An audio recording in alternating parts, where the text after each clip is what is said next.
So just tell me a little bit about your background and Okay. where you were born and your family. Yeah, basically I was born and raised in Gary, Indiana.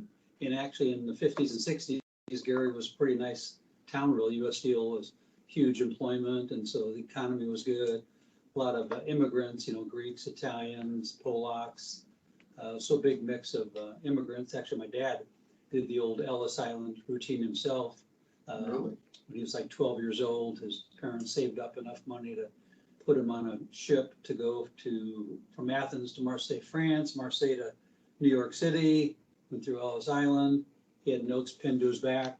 One was put this boy on a train to Chicago, and the next note was put him on a train to Rockford, Illinois, where relatives took him in. And kind of grew up there and worked in restaurants, and ultimately owned 2 restaurants in Gary. That's why I grew up in Gary and met my mother in Gary.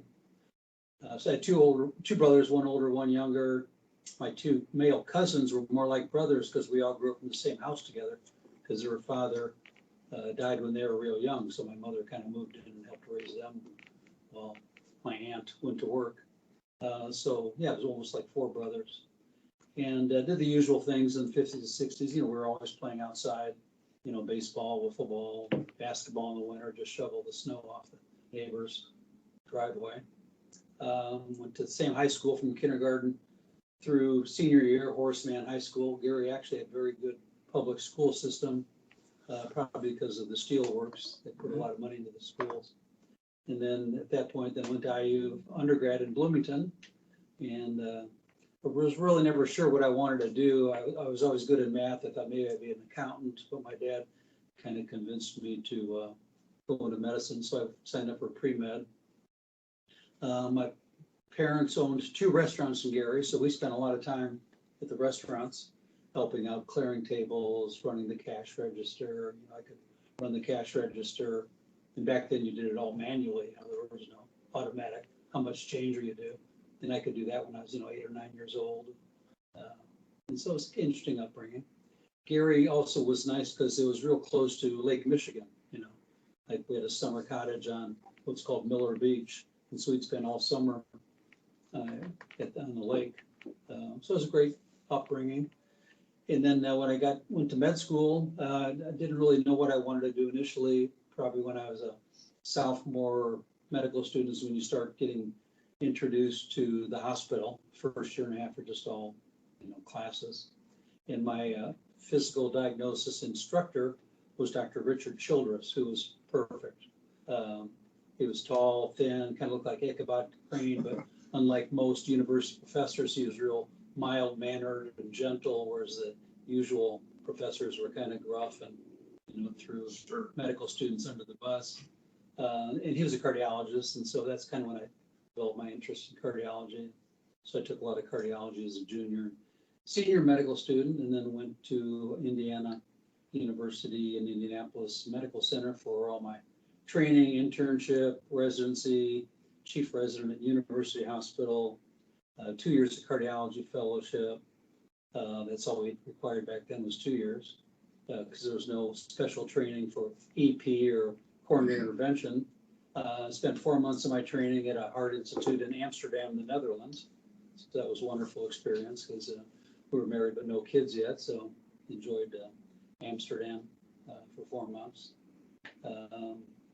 And then actually, when it started time to looking for where to practice, I kind of wanted to join a small group. I could have stayed at some of the big groups in Indianapolis or at the Med Center, but really didn't want to be, the 25th guy in a large group. So our professors at IU kept telling us, some of you guys need to go to Fort Wayne, because up until like 1977, there were no cardiologists in Fort Wayne, even though they were doing bypass surgery.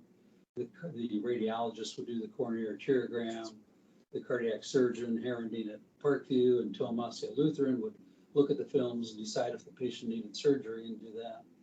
But then Parkview wanted to recruit cardiologists, and they talked the Fort Wayne Radiology into giving up doing coronary arteriograms to help entice cardiologists to come. So Bob King, who's about 4 years older than me, trained at IU, came up in 77. Bob Swind at Lutheran came up in 77. Then I joined Bob King and July of '78, so I was the third cardiologist in town at the time. And yeah, just kind of took off from there. We were not very busy initially, but it gradually grew and grew. I always tell people some of my biggest referral patterns were from coronary care nurses. Patients who come in the hospital and just be taken care of by the family doctor or maybe one of the internists, and the nurses would frequently tell the family you ought to have a cardiologist see your husband or whatever. So that's how we started getting more busy, more popular.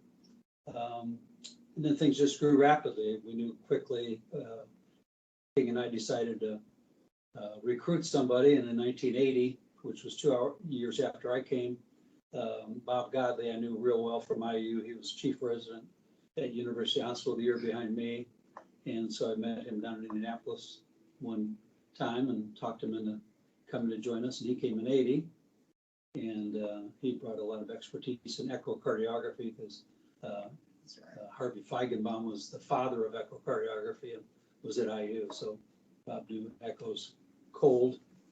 And then Mike Miro was the same year as Bob, and Mike knew Bob and I both, and he was at Iowa, on the staff at Iowa doing electrophysiology. So we enticed him to come. I believe he came in '81, a year after Bob. So we had EP in our practice at the time, which was a little unusual. I don't think either of the big groups in Indianapolis had electrophysiologists. They had to go to the med center, and then kind of kept growing from there. We just kept getting busier and busier, and needed to add more and more guys to keep up with the pace.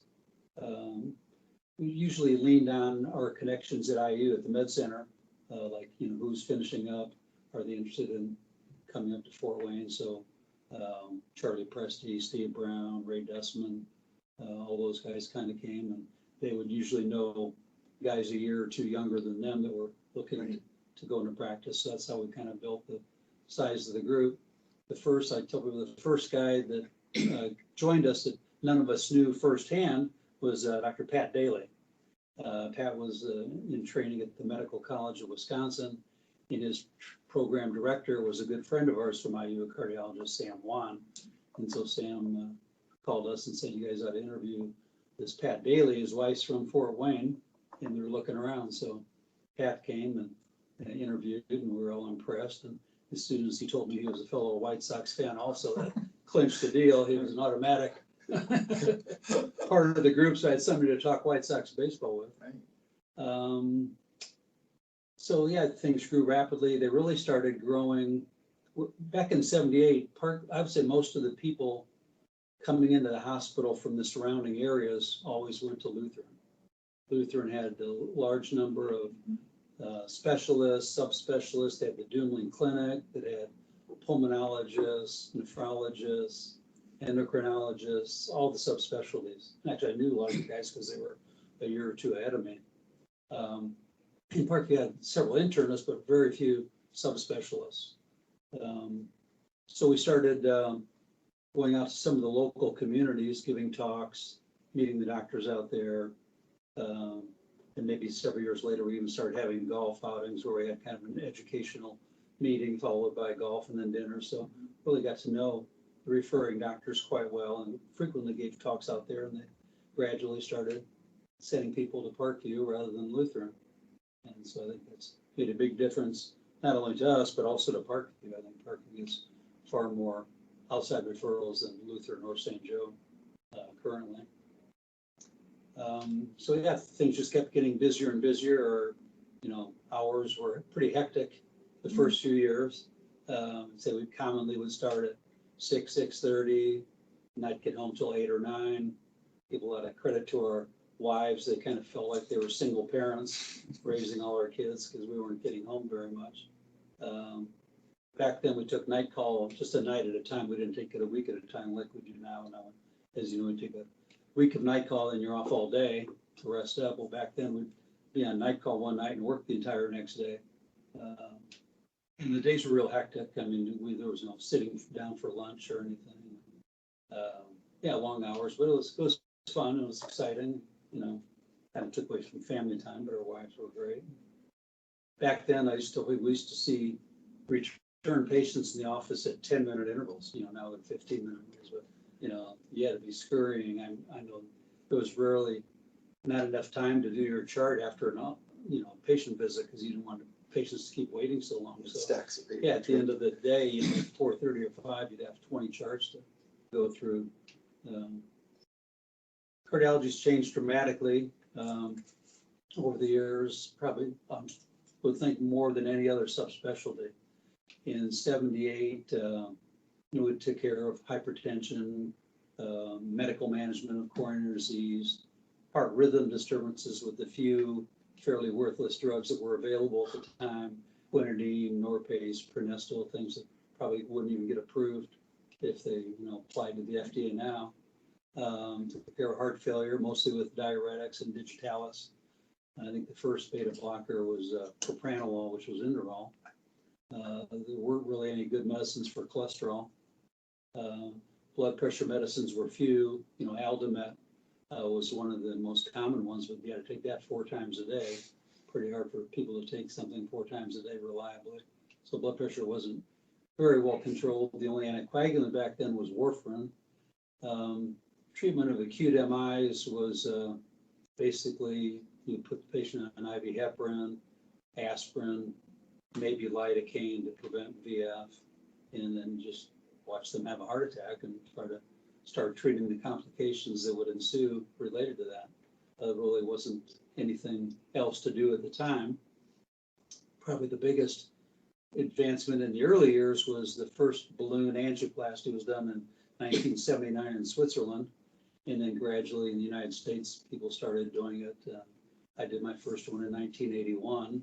Obviously, we had no training for that in our training at IU because it wasn't even around then. So basically, I went up to Milwaukee, Wisconsin, spent a couple of days with a cardiologist there that had been doing some for about a year. You kind of watched him do a bunch and then came back and did one. I remember my first patient that I did was an executive, CEO of a big company in Warsaw. Tom Keel was an internist in Warsaw, and he referred him to me and kind of kept telling Mr. Ellison, I think you probably ought to go to some major medical center where they've been doing this for a while.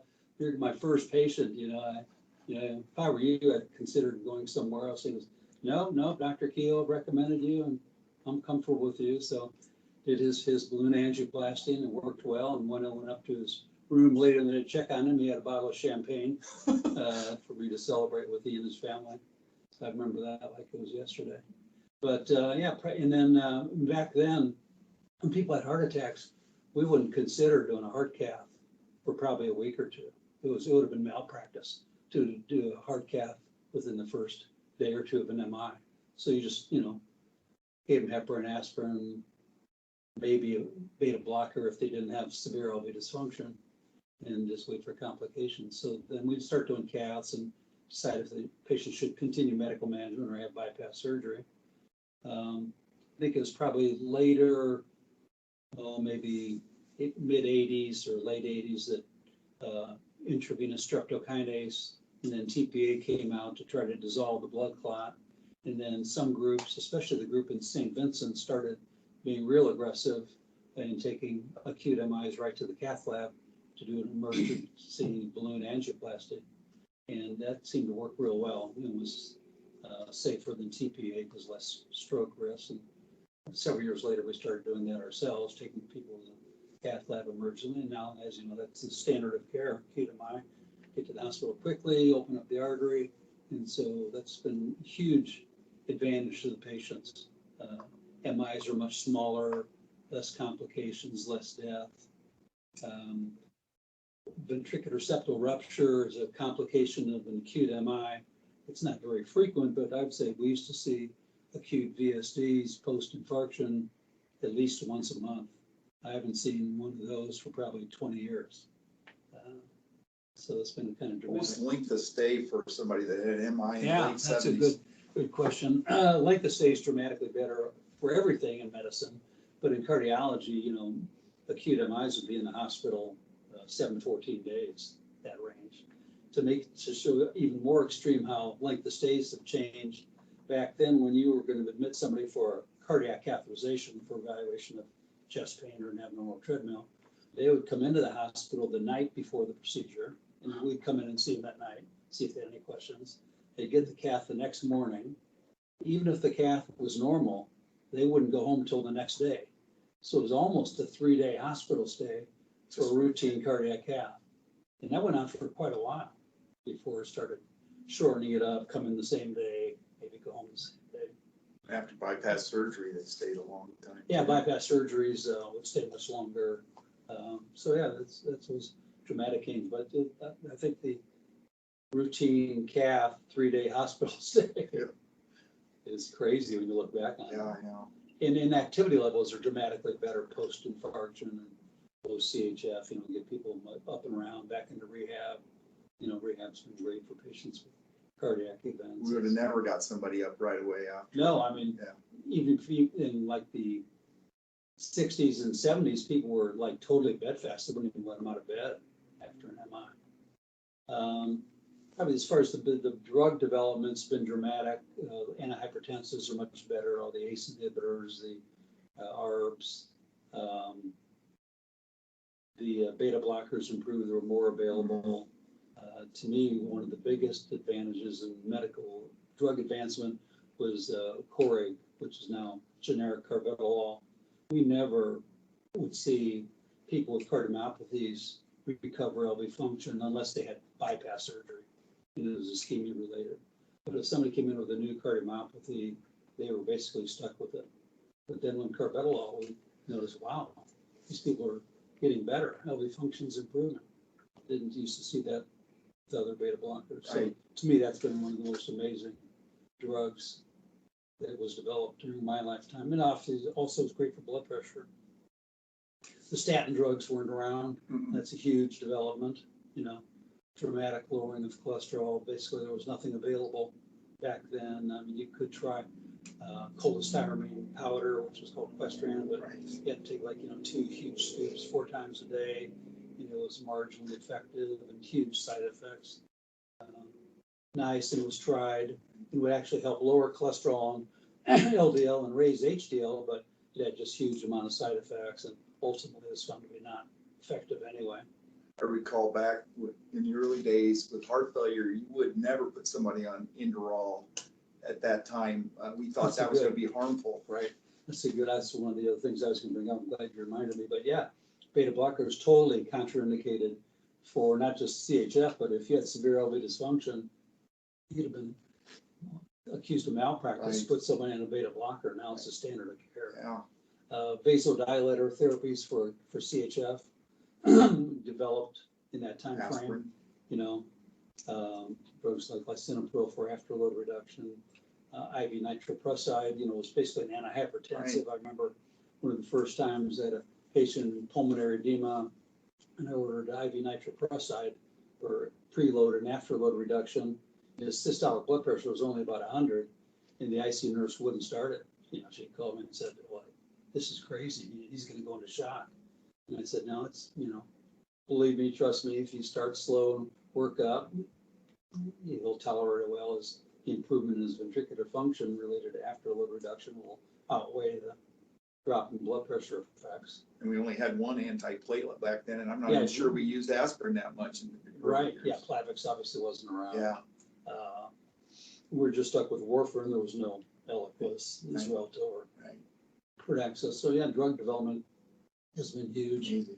And I think that's probably the next, as far as the future, one of your questions was, what do you think the future is going to bring?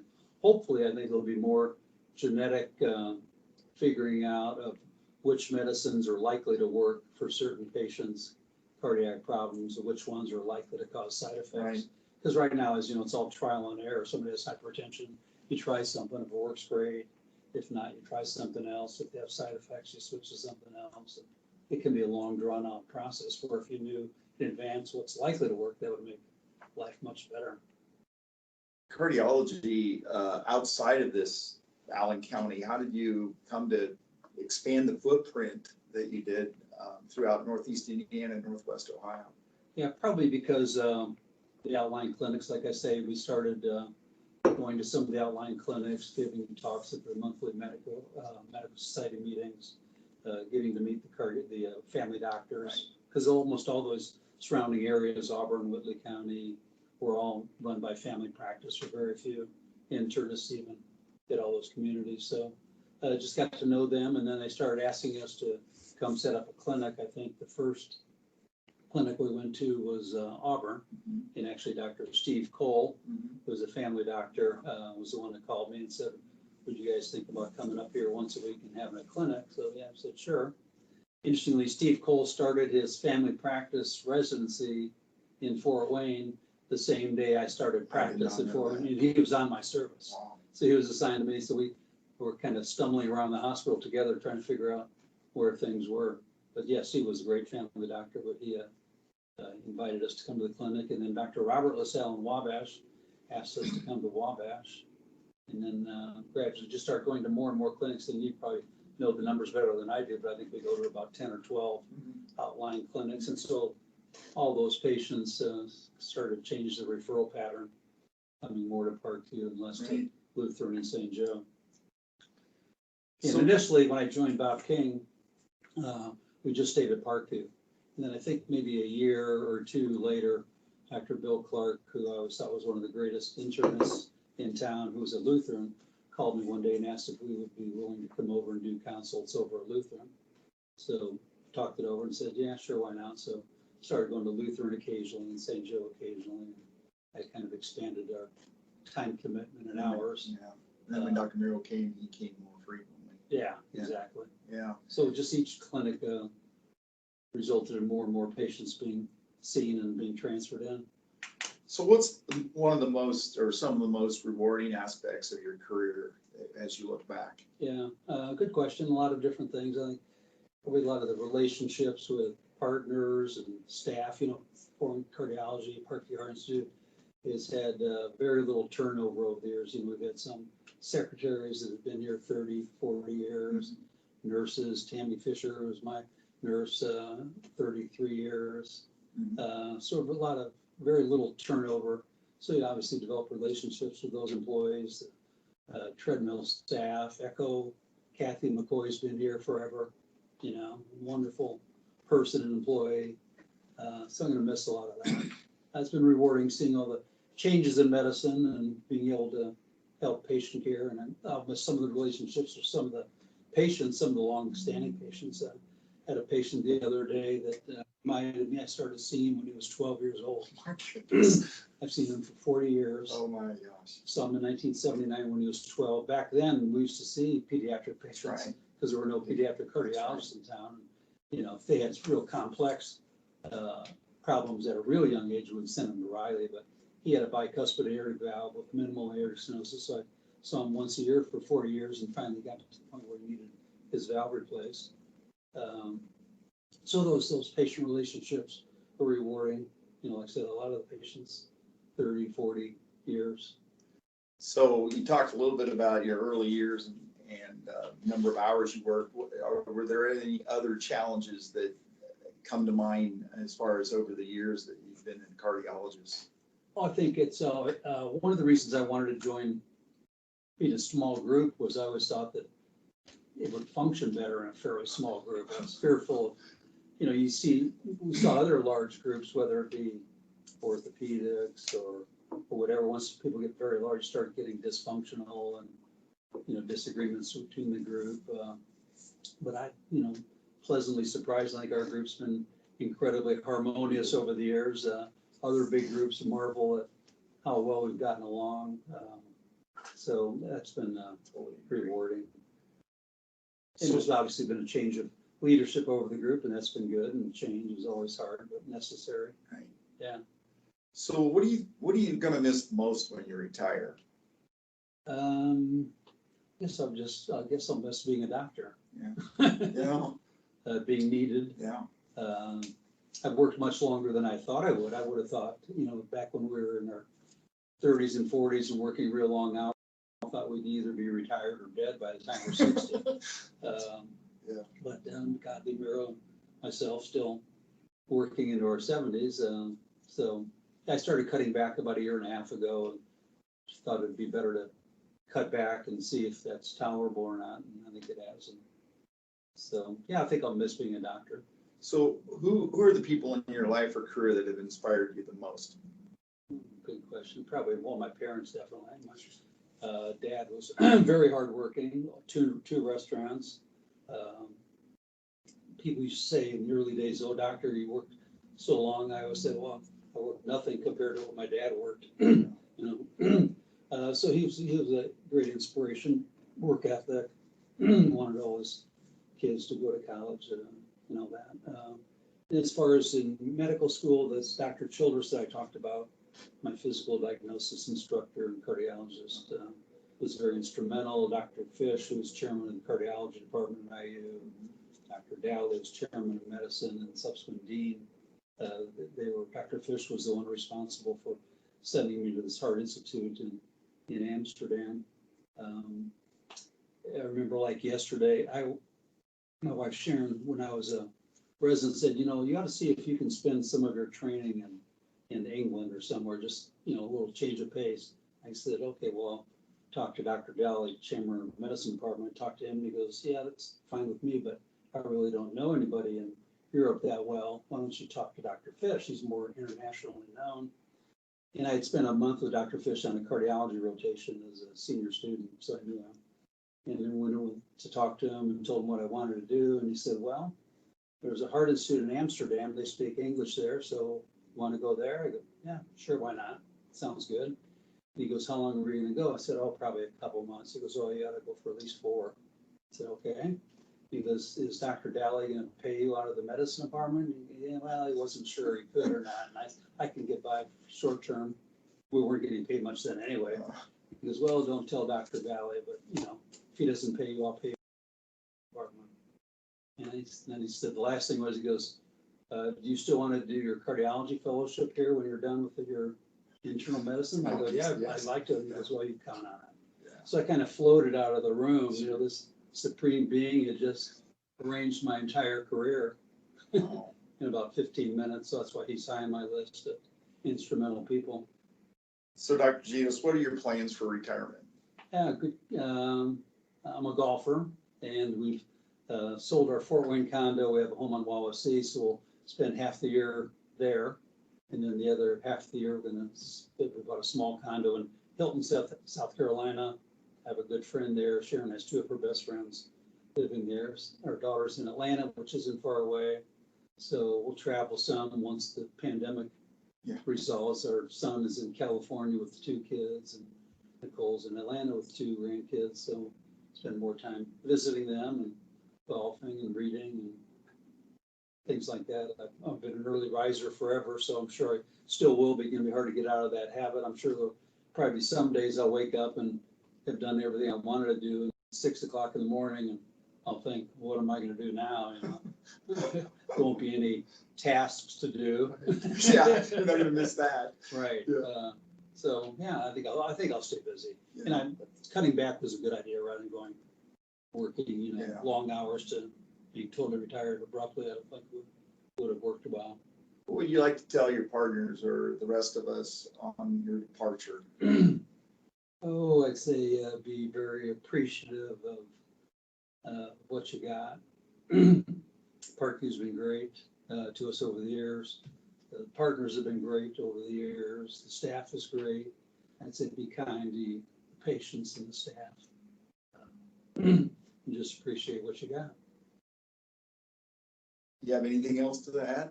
Let's see here. If I wrote a few things down. You covered everything. I didn't have to ask a lot of questions.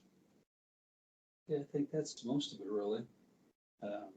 So yeah, when I came here, you talked about how you ended up here. Well,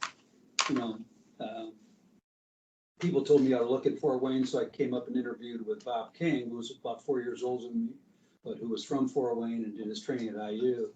And so I came back to Indianapolis and told Sharon, I'm pretty sure I want to move to Fort Wayne. And she goes, well, you must have forgotten that I told you there were 2 things I kind of wanted. One was, if we leave Indianapolis, I wanted to go somewhere warmer and somewhere bigger.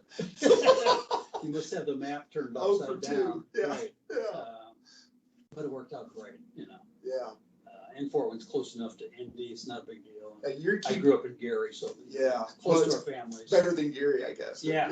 Yeah. So you kept your lake cottage, right? Yeah, we kept our lake You're gonna home. keep that? Yeah, we're Yeah. keeping that and divide our time between Hilton Head and the Yeah. lake. And actually, we sold our Fort Wayne condo in May, so I've been Right. commuting from the lake for the Right. rest of this year, which Right. is soon to end. Right.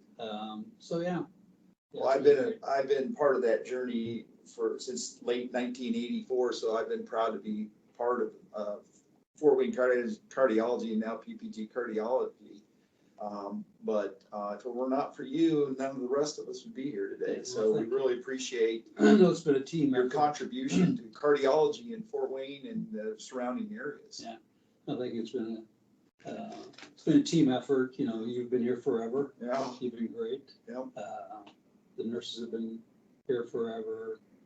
Partners have been great. There's very few people that joined the group that left. You know, maybe a couple we got rid of and a couple wanted to do something else. Yeah. But other than that, there's an incredibly low turnover. Yep. Hospitals have been good, especially the current leadership, Mike Packnett and his crew have been great. Right.